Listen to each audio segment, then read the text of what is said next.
Hi, my friends. Welcome back to Seasons of Life with Wendy Burks. And I want to encourage you all today, as you're listening to this, I've been instructed that if I request from you to subscribe to my YouTube channel, that it will help more people be notified. If you subscribe to the YouTube channel, Seasons of Life with Wendy Burks, and also if you hit the little bell icon, you'll actually be notified every time I upload a new video. And right now I'm trying to do them daily, Monday through Friday, and Lord willing, I will keep doing that for as long as I can. But if you'll do that, if you'll subscribe to that YouTube channel, that will help us reach more people, give us some extra benefits, things like that. If not, you keep finding it however you're finding it, whoever's sharing it with you. Share it with your friends. Feel free to share with your friends, post it on your Facebook page, your social media. Feel free to share it with other churches or ladies' Bible studies, however you want to use it. I'm just hoping to be a blessing and an encouragement to you during this time, during this season of uncertainty in our lives. I'm really excited to get into chapter 2 today. So much happens. Esther comes on the scene. We get to meet her and she becomes a part of the story now, and I'm so excited to get into it. And so as we're in this season of our lives, and many of us feel like our lives have been turned upside down, don't we? I talked to one of my Sunday school girls just a few minutes ago. My heart broke. She's a social butterfly. And this is very hard for her. And you know, many of us have loved ones maybe that are ill or sick, or friends, or you know, just really a difficult time right now. My heart goes out to all of you. Myself personally, I have a 76-year-old mother who lives with me with a lung disease. Last thing I want is for her to get this horrible virus. But I know there's so much out there and so much going on, and sometimes it causes our focus to maybe cause us to have fear and anxiety and worry and stress, and you know, our lives have been turned upside down, and that's exactly what happened to Esther in chapter 2. Her life got turned upside down, and no doubt she had fears and anxieties just like many of us have experienced in the last few days. Different story, different circumstances, same emotions. So let's see what we can learn from Esther chapter 2.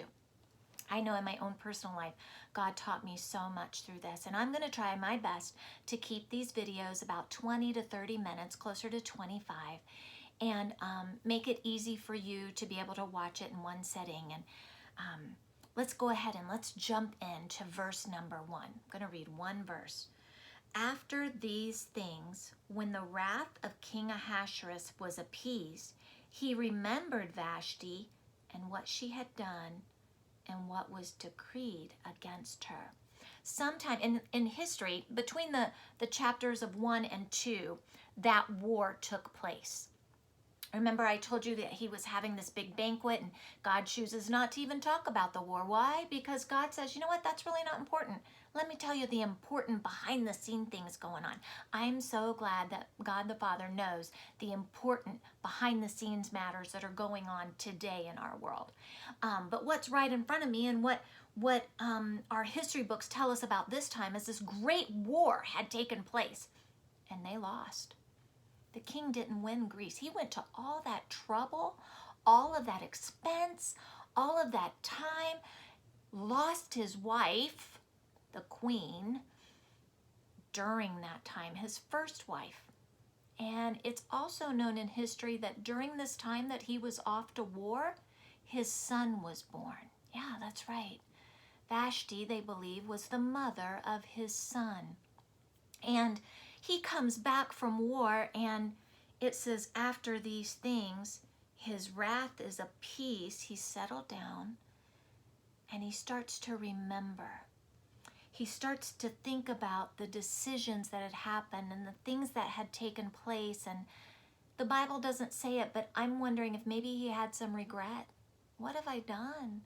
Why did I listen to those people? Why did I make that hasty decision? How many of you have ever made a hasty decision? I know sadly I have. And many times when we're in the thick of something, or our emotions get all worked up, and like in King Ahasuerus' case here, or Xerxes as he's called in history, he was angry. He got mad, and then he listened to those voices around him, and he made this hasty decision. And now I think maybe he's having some regret. So now what is he going to do? He actually looks to others for some advice. So let's look in verses 2, 3, and 4. Then the king's servants that ministered unto him, then said the king's servants that ministered unto him, verse 2, chapter 2, let there be fair young virgins sought for the king, and let the king appoint officers in all the provinces of his kingdom, that they may gather together all the fair young virgins unto Shushan the palace, to the house of the women, unto the custody of Haggai, the king's chamberlain, keeper of the women, and let their things for purification be given them, and let the maiden which pleaseth the king, be queen instead of Vashti. And the thing pleased the king, and he did so. So it's obvious here that he's listening to the people around here. And let me just, here's what God taught me personally, for my life in these verses. And that is this: there is a difference between counsel and consensus. God tells us throughout his word that it's wise to get godly counsel. I was taught growing up that it's wise to have a cabinet of counselors, people in my life, God-ordained authority that he has given me, that he has placed in my life to guide me, to lead me, to direct me. That is my cabinet of counselors. For me personally, growing up, for sure, that's my mom and dad. It was my pastor. It was my teachers. Today, it's my husband. Those that God has given to me personally, some of my dearest, the teachers that I have, my employer even, those who lead me, those who guide me. And you know that I do believe that God will lead us and guide us through God-ordained authority, even if they don't walk with God. You know, I am going to listen and follow government laws. I'm a citizen of heaven. Yes, I am. This world's not my home. I'm passing through. But I'm also a citizen of Loves Park, Illinois. And so when I leave here in my car and I drive to the store or wherever I need to go, those speed limit signs, I'm going to obey them, because I believe that God blesses when we stay under God-ordained authority. But here in this story, we read about Ahasuerus, and we read what he's going through. And he starts to listen to the people around him again. And you know what? I've worked with a lot of people in RU Recovery Ministries through the years, and not just there, but even in Christian school as a teacher, or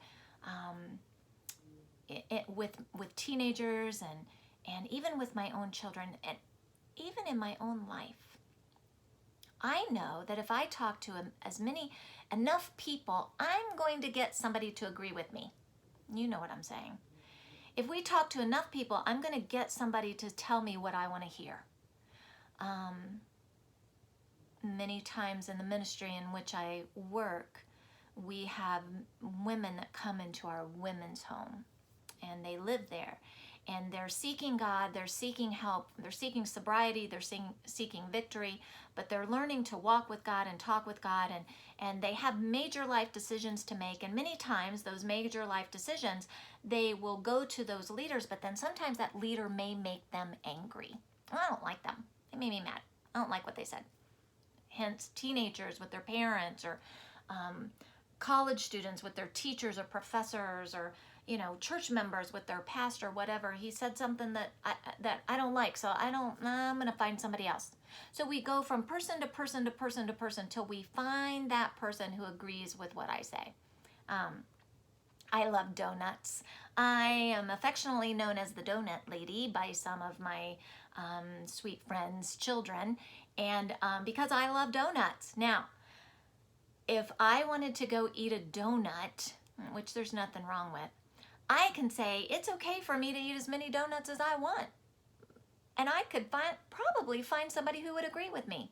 But the truth is, that's not wise. And I need that person that's going to love me enough to say, Wendy, no, You don't need to eat that many donuts. No, you don't need to eat the whole dozen. Moderation.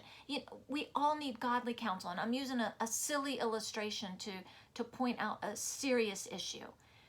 Many times we go to make life decisions, who I'm going to marry, where I go to Bible college, where I'm going to live. And we make these decisions based on our feelings, what feels good. That's what King Ahasuerus is about to do here. He's about to make a decision based on what feels good, what pleases me, rather than what pleases God. Too many times I hear people talking about, oh, I'm just going to move. I don't like living here. Oh, my word. I live in Illinois. The highest the second highest tax paying state in our nation. And there's many times I would like to say, oh, I'd love to go live somewhere where it's warm, where it's sunshiny.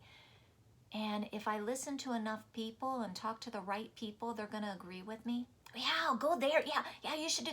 But what does God want me to do?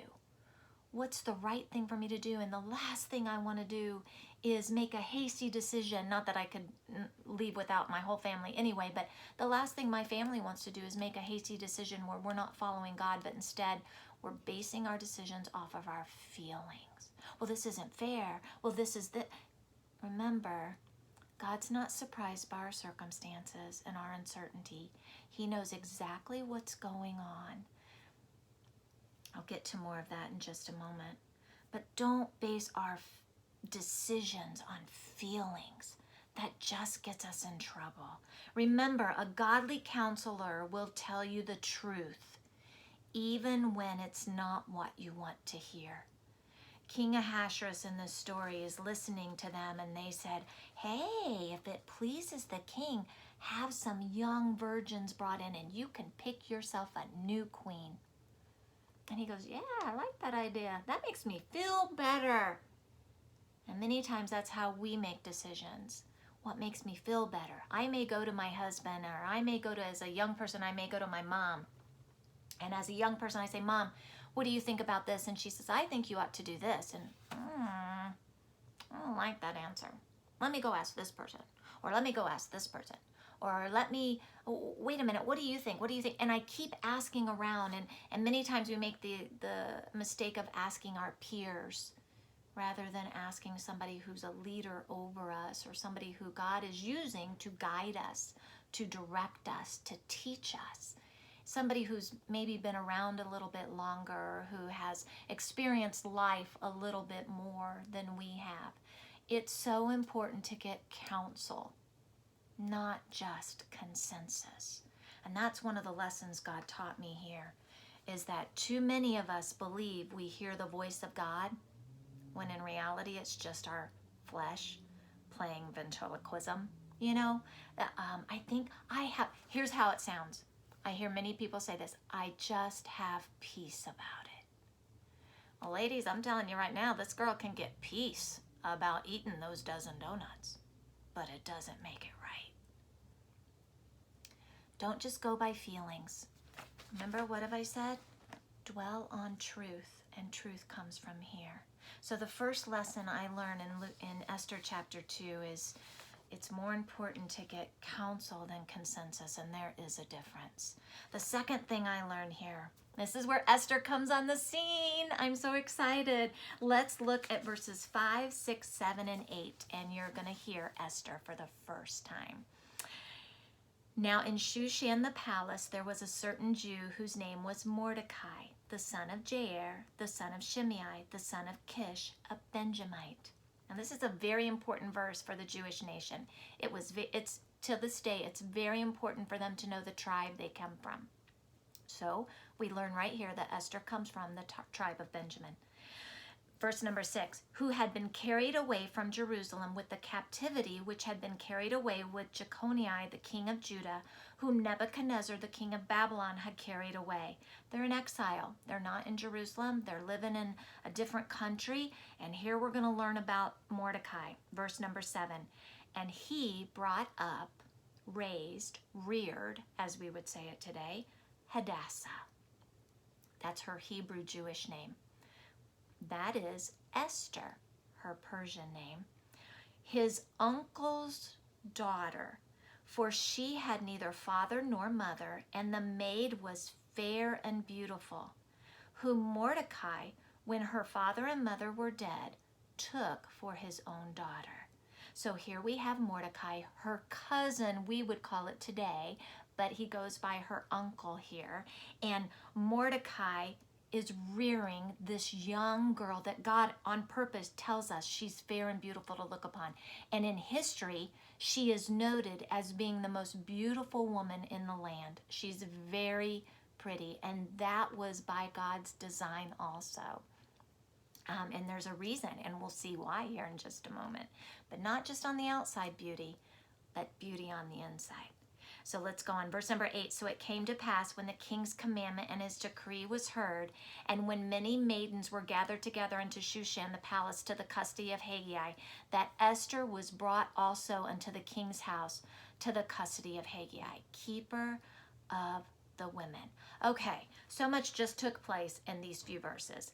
So many times in the Bible when I'm reading, I oftentimes want to go, oh, stop, wait, oh, I need more. How did it happen? I'm a woman. I'm very detail-oriented. How did it happen? Was she kidnapped? Did the soldiers come and take her away? Was Mordecai there when it happened? Had she seen the decree yet? Did she know it was going to happen before it happened? I don't know, but when I read this story, I am the type of the person that I put on their shoes. I kind of feel their pain, so to speak. I kind of try to feel what she was feeling. And as I read these verses, God doesn't give me the detail, but I often wonder, was she in her room? History tells us that she was probably she was probably around age 14. That boggles my mind. That's the age group of young girls that I teach Sunday school. I teach junior high girls, and I love that age group. But I can't imagine the fear, the anxiety, the gut-wrenching butterflies that she was carrying. And because I don't know how it happened. I don't know if everybody just got carried away. But she was 14 years old, somewhere between 14 and 18 for sure. And I'm guessing maybe possibly she had dreams and desires like any other 14-year-old girl ever has. You know, maybe she had it in her mind of what it was going to be like to get married one day. Maybe, I don't know, maybe she was already betrothed to someone. That was typical of Bible times. You know, maybe being reared by her uncle, Mordecai, I can imagine that she longed for the day that she could have children. I can relate to that a little bit. I don't know what all was going through her mind, and the Bible's not clear exactly what took place here, but here's some things I want us to learn from this. And that is this. Number 2, the thing I learned in chapter 2 is a spectacular upbringing, home life, or wealth is not required for God to use you. You know, she was just a typical Jewish girl living in a far country. She'd had bad breaks. She'd had a rough life. She'd had some difficult life circumstances, and she was blessed with a mixture of good and bad breaks, just like the rest of us. I mean, yes, she was beautiful, but she didn't have a mom and a dad.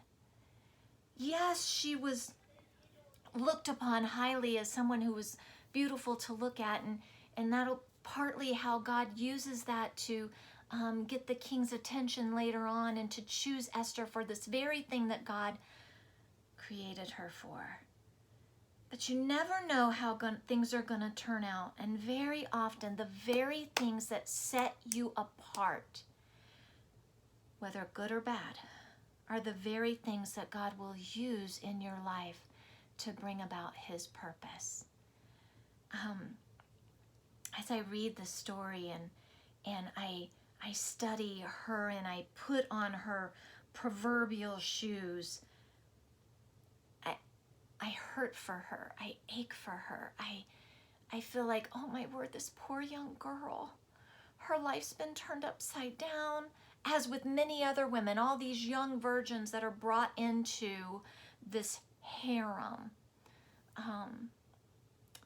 and they live in the harem, and they go through a year, and we'll read about it. They go through a year of purification, and then one by one the king calls them to his chambers until finally one is chosen. But then guess what happens when she's chosen? She just gets placed in another harem. Yeah, she's the queen, but she still lives in the harem with the women who've already been with the king. There's 2 harems. And we'll get into some more of that, of what that meant for them in history. But I want you to notice that Esther's life has been turned upside down, just like yours and mine has in the past few days. She didn't know what was going to happen next. She didn't know if she was going to be stuck in this harem for the rest of her life. And I think it's pretty safe to say we're not going to be stuck in our homes for the rest of our lives. But we don't know the story. We don't know what's going to happen.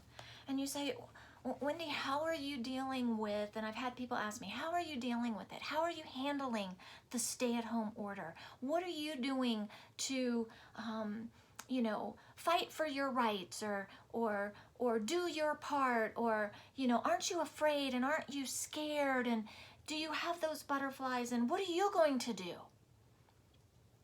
Well, remember, I told you that this is what I want to dwell on, truth. Not just what I read in the news, not what just other people are saying. And we all have our opinions, right? And then you go out there and you ask, and there's going to be some that are leaning this way and some that are leaning this way.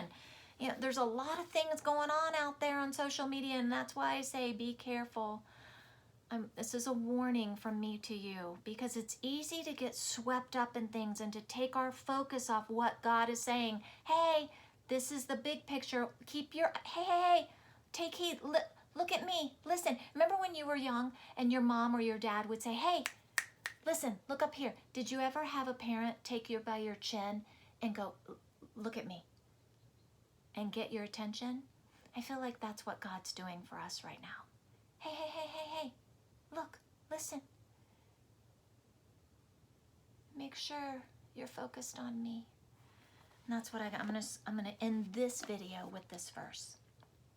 2 Timothy chapter 3, verse number 13.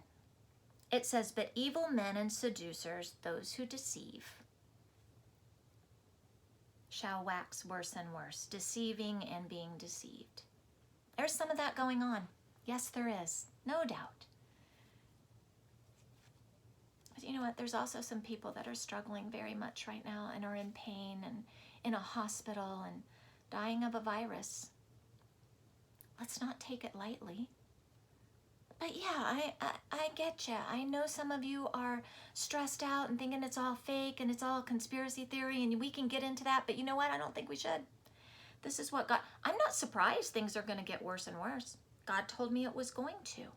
God says it right there in 2 Timothy chapter 3 through the Apostle Paul to the church there. He's saying, and right before it, it says up in verse, I'll start in verse 10. The Apostle Paul says, but thou hast fully known my doctrine, manner of life, purpose, faith, long-suffering, charity, and patience, persecutions, afflictions. He said, hey, I've been through this, but I'm telling you right now, evil men and seducers shall wax worse and worse, deceiving and being deceived. They're being deceived too. But then he tells me what to do in the next verse. In the very next verse, in verse number 14, he says this, but continue thou in the things which thou hast learned and hast been assured of, knowing of whom thou hast learned them. That word continue is one of my favorite words in the Bible. If you look it up in the Strong's Concordance, you're going to find it means abide or dwell.